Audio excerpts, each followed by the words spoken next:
Right ఇక వరంగల్లో polling ఏర్పాట్లు ఎలా జరుగుతున్నాయి ఏంటి అనే దానిపై మా ప్రతినిధి సతీష్ లైవ్ లో సిద్ధంగా ఉన్నారు. సతీష్, వరంగల్లో పోలింగ్ ఏర్పాట్లు ఎలా జరుగుతున్నాయి? అటు కొన్ని చోట్ల అయితే ఈవీఎం మిషన్లు అయితే పనిచేయక అయితే ఓటర్లు అయితే లైన్లో నిలబడాల్సి వస్తుంది. ఇంకా ఇప్పటి వరకు అయితే కొన్ని చోట్ల అయితే ఓటింగ్ ప్రక్రియ అయితే నమోదు కాలేదు. సో మరి వరంగల్లో సిచ్యువేషన్ ఏంటి?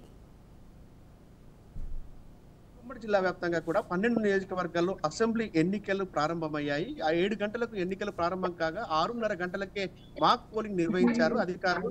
మాక్ పోలింగ్ నిర్వహించిన తర్వాత ఓటర్లను అనుమతించి ఓటర్ ప్రక్రియను కొనసాగిస్తున్నటువంటి పరిస్థితి ఉంది. వరంగల్ ఉమ్మడి జిల్లా వ్యాప్తంగా కూడా 12 నియోజకవర్గాలు ఉండగా 12 నియోజకవర్గాల్లో 3,284 పోలింగ్ కేంద్రాలు ఉన్నాయి. ఇందులో 215 మంది అభ్యర్థులు బరిలో నిలిచినటువంటి పరిస్థితి ఉంది. మొత్తానికి వరంగల్ ఉమ్మడి జిల్లా వ్యాప్తంగా ఉన్నటువంటి 12 నియోజకవర్గాల్లో కూడా ఎన్నికల ప్రక్రియ మొదలైంది.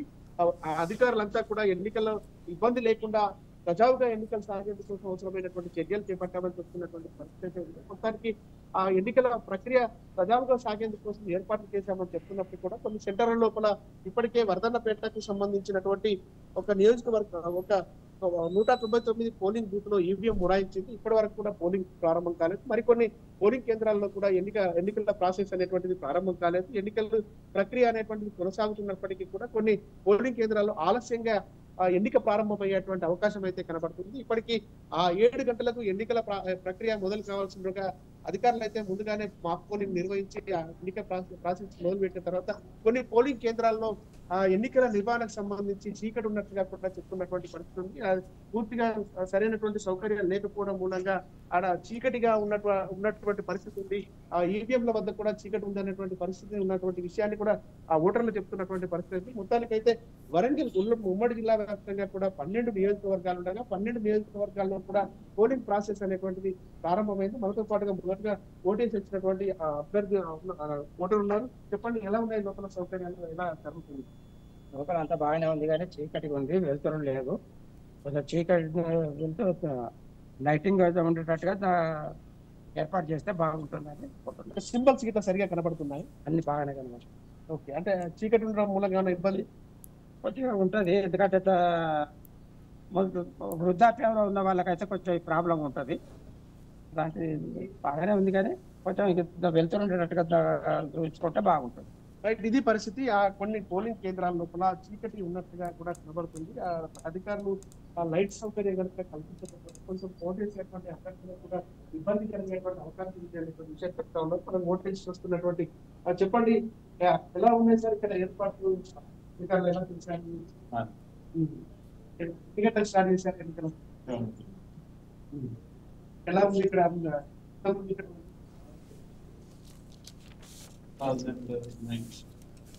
ఇది ఎన్నికల నిర్వహణకు సంబంధించినటువంటి అధికారులు కూడా ఇక్కడ ఉన్నటువంటి పరిస్థితి. మొత్తానికి ఎన్నికలకు సంబంధించి పూర్తి స్థాయిలో ఏర్పాట్లు చేశాము. ఎటువంటి ఇబ్బంది కలగకుండా ఓటర్లకు సెంటర్ లో మాత్రం కనీస సౌకర్యాలు లేవు అనేటువంటి విషయాన్ని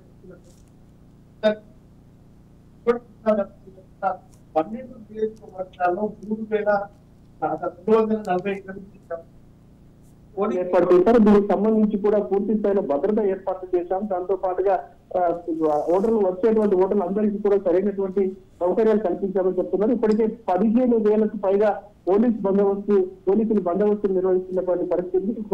ఎన్నికల విధుల్లో సిఆర్పీఎఫ్ బలగాలతో పాటు ఛత్తీస్గఢ్ నుంచి వచ్చినటువంటి హోంగార్డులు, అదేవిధంగా 71 శాఖలకు సంబంధించినటువంటి అధికారులు కూడా విధులు నిర్వహిస్తున్నటువంటి పరిస్థితి ఉంది. మొత్తానికి ప్రత్యేకమైన పెట్రోలింగ్ బృందం కూడా తనిఖీలు నిర్వహిస్తున్నటువంటి పరిస్థితి అయితే ఉంది. 1600కు పైగా పోలింగ్ కేంద్రాలు వెబ్ కాస్టింగ్ ద్వారా పరిశీలించబడుతున్నాయి. సీసీ ఫుటేజ్ 1500 పోలింగ్ కేంద్రాల్లో సీసీ కెమెరాల ద్వారా ప్రత్యేకమైనటువంటి ఏర్పాట్లు పరిశీలన అనేటువంటి జరుగుతుంది. ఇప్పుడిప్పుడే పోలింగ్ కేంద్రాలకు ఓటర్లు వచ్చినటువంటి పరిస్థితి. ఉదయం నుంచి కూడా ఉదయం 7 గంటలకే పోలింగ్ ప్రాసెస్ ప్రారంభమైనప్పటికీ కూడా కొంత మందకోడిగా పోలింగ్ ప్రారంభమైందని కూడా చెప్పుకోవచ్చు. ఇప్పటికీ ఓటర్లు కూడా తక్కువ పర్సెంటేజ్ వస్తున్నటువంటి పరిస్థితి. గ్రామీణ ప్రాంతాల్లో కొంత పనులకు వెళ్ళేటువంటి అవకాశం ఉంటుంది కాబట్టి ఎక్కువ పోలింగ్ ఉదయం పూట అయ్యేటువంటి అవకాశం ఉంటుంది. మరి మధ్యాహ్నం పూట కొంత తక్కువగా పోలింగ్ అయ్యేటువంటి అవకాశం ఉంటుంది. మళ్ళీ సాయంత్రం 2 గంటల తర్వాత పోలింగ్ ప్రక్రియ